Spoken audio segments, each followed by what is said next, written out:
We talk about this idea of sort of all the focus on luxury, on EVs and everything else, but kind of interesting to see that, apparently a lot of folks have gravitated back to just good old-fashioned, affordable, compact cars.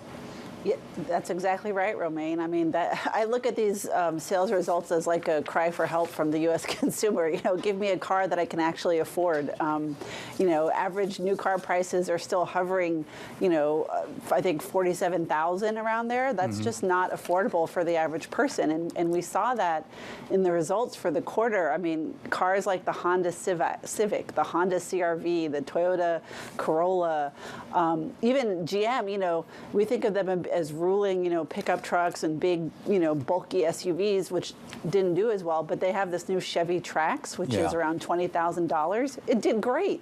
So it's like, this is not something only the Asian car makers can do. I mean, more than great, Scarlett. I mean, I think it was something like a six-fold jump in sales of the Chevy Trax. Meanwhile, those big, gigantic vehicles that, the biggest SUVs, the most expensive those ones. tumbled, Yeah, those didn't do so well. So, Gabby, the pandemic is long over. Production has normalized, which means inventories are for the most part replenished.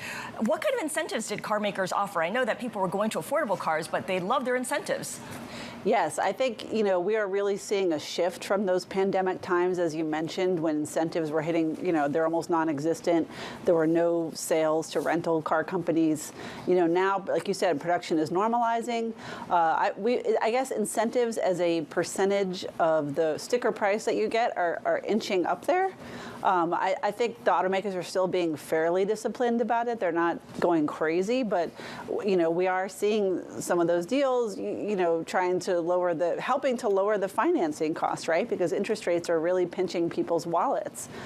So there are, and I would say also, after we saw so much price cutting on electric vehicles. Tesla slashed their prices on their cars last year. Ford did it with the Mustang Mach-E. So if there are deals to be had, especially if you want to lease an EV right now, that's probably one of the more affordable, payments you can get.